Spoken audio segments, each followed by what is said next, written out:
So the trailer for Ridley Scott's Gladiator II has been released, and I thought it was a mixed first look at what we seem to be getting with the sequel. The original Gladiator was one of my favourite films of the century, and while I know it sets such a high bar, I left the trailer for Gladiator II wondering if this could have been put together better. There are things I do like about it, and I will be getting into those towards the end of the video, but overall, I thought it was a disappointing first look at the film. So in this video, I'm going to be giving you my breakdown and review for the Gladiator II trailer, discussing what was on show and what my overall thoughts were towards it. The trailer will be linked in the description of this video if you haven't seen it already. Before I get into it though, if you want to keep up to date on any of my future content surrounding Gladiator II and upcoming movie releases, then don't forget to support this upload by giving it a like rating and subscribing to the channel.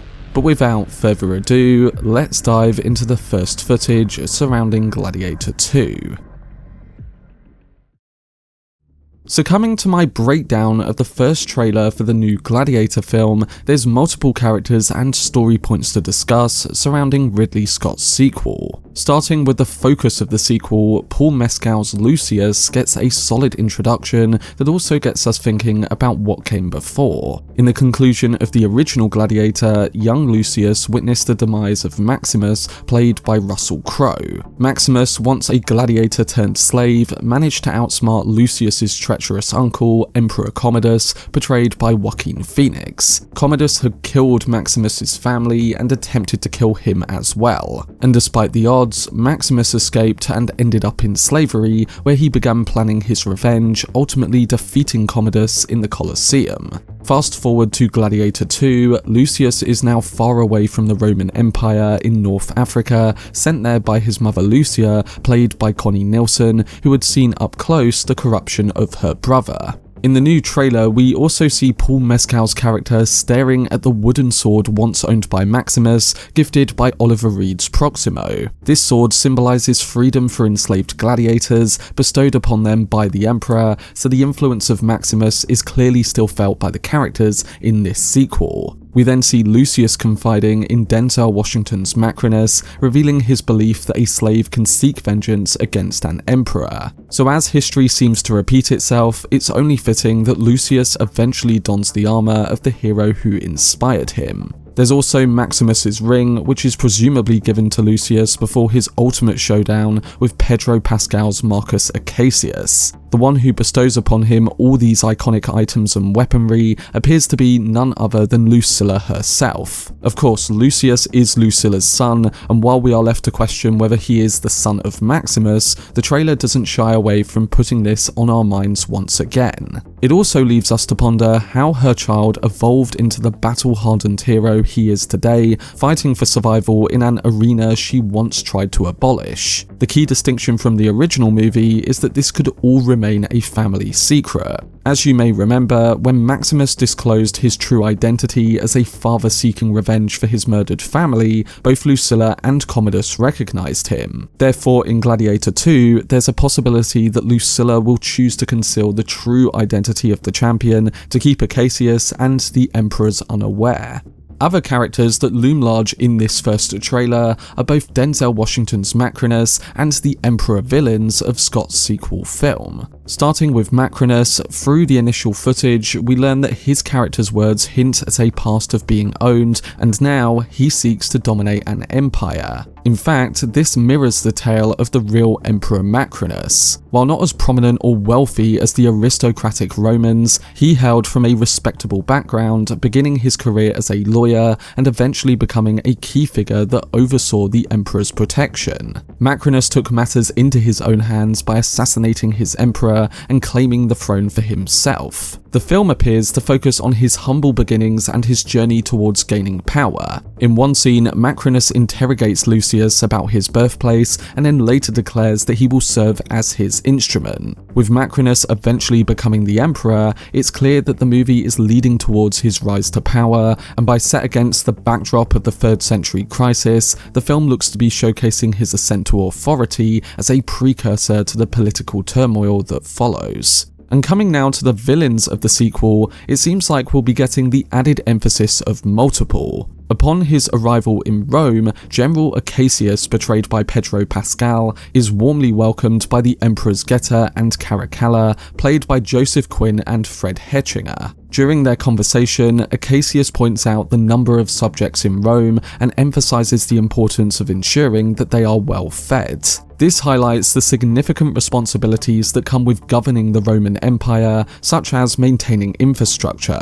With Rome's central location in Italy and its high population for that time, the provision of food becomes a crucial and challenging task. But to make matters worse, there are now two emperors to contend with. Joseph Quinn and Fred Hetchinger portray the sibling emperors Caracalla and Geta, whose tumultuous power-sharing arrangement foreshadows dire consequences for the people of Rome. The real-life existence of these two brothers continues to spark debate about the impact of their legacy, and in Roman history, they are notorious for their mismanagement and selfishness towards each other. This is quite evident in the trailer too, when Geta dismisses Acacius's concerns about feeding the Romans by saying that the people can eat war. The conflict between these two emperors is a significant event in the empire's history, and Caracalla's erratic behaviour is believed to be a reason that inspired Macrinus to conspire against him. So it seems that we are in for another storyline about a corrupt Roman emperor, but this time we have two bloodthirsty emperors to contend with. The final thing I wanted to talk about that was a big element of this first trailer was some of the details surrounding the action scenes in the Colosseum and that final fight between Lucius and Acacius. Towards the beginning of the trailer, the Colosseum is shown filling up with water to host ships for a naval battle, and while this scene may appear far-fetched, it is actually based on historical events and showcases the grandeur and scale of the Colosseum. The naval battles were elaborate performances that captivated the Roman audience. Although they were scripted and involved less violence compared to other events in the arena, they were still thrilling and more sophisticated than the usual blood sports of that era. So yes, for those saying that this was all made up and over the top, it was actually a real thing. One other set piece that may raise eyebrows is the one where Mescal's Lucius battles a gladiator on top of a rhino. It may come as a shock to many that gladiators were indeed pitted against animals, and in the Colosseum, some had no option but to face off against ferocious beasts to showcase their prowess. Typically, animals would be made to fight each other, with popular ones being bears, rhinos, and elephants. Therefore, the choice to depict Lucius fighting a rhino in this trailer is rooted in history too.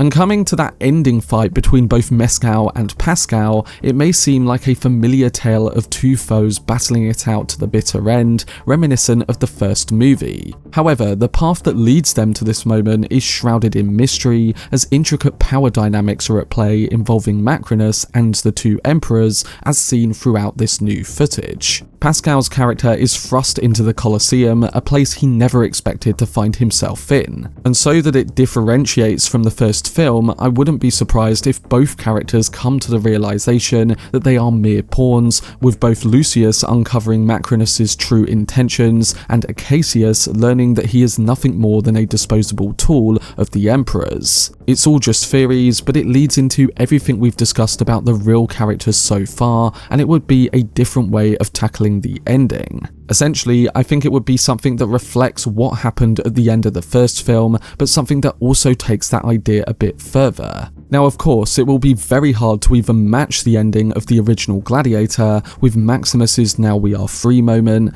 but there are ways that I think the director can build on what came before and expand on the ideas that the original film left us with. So now that I've discussed what we saw in the first trailer for Gladiator II, what are my overall thoughts towards it? Well, I have both positives and negatives that I took from it, and while I was left feeling disappointed on the whole, there were a few things that I did like about it. The first was that the moments we get with these new characters, whose journeys are based on historical figures and conflicts, seem to be uniquely fascinating, and the film is generally posing a new take on familiar themes. You've got the familiar nature of the Gladiator storyline there with all the nostalgia included, but then this supposed idea of Lucius and Acacius both being pawns to the two emperors and the power moves of Macrinus adds some new dimension to it. On top of this, the performances seem to be a highlight, and I'm really liking everything we're seeing of Denzel Washington, Pedro Pascal, and Joseph Quinn in the footage we got. The other main positive for me was in the action scenes, which looked to be elevating what we saw in the original film. It looks like it's bringing the entertainment that Maximus once questioned, and I can't deny that it all looks spectacular in the individual frames presented to us. But here is where one of my first issues lie. The original film had a grit to its images, and the way it was filmed with that grainy look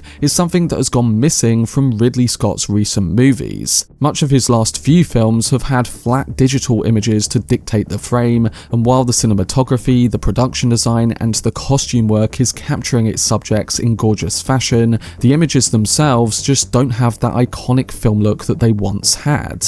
On top of this, the whole trailer itself, in the way it was cut and the way the music was used, just didn't fit the Gladiator tone or style that grabbed us before. Yes, I know that the music has been purposefully and metaphorically used, but I can't deny that it took me out of it. I think it would have been more fitting to just use some of the score from the new film, or use an iconic piece of Gladiator music from Hans Zimmer to get us excited about returning to this story. For me, it just felt like a move that was done to grab modern or younger audiences, when Gladiator as a film is one that over the last 20 years has remained a cultural landmark. So as a whole, I think my main issue with this is the way the trailer itself was put together. And while Ridley Scott's track record hasn't been the greatest, and I have big reservations about the script and story, there's still a way that using these great shots and scenes, you can edit together a more compelling trailer or first look. We'll have to see, but this trailer just didn't excite me in the ways I thought it would, and it mostly felt like they were marketing a popularized action movie sequel rather than the next chapter to Scott's Oscar-winning drama.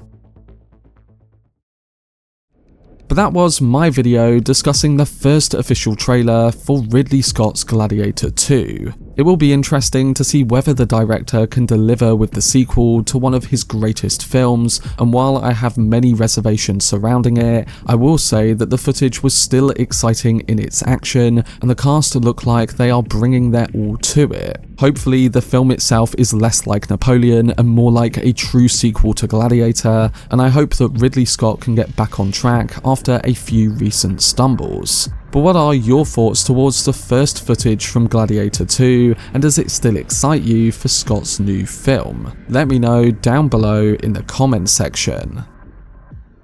For more videos on upcoming movie releases like Gladiator II, then subscribe to the channel and turn on your notifications. Also, if you enjoyed this video, remember to leave a like rating and follow me on social media via the links in the description. But anyway, I hope you guys enjoyed it. I've been Cortex, and as always, make some noise.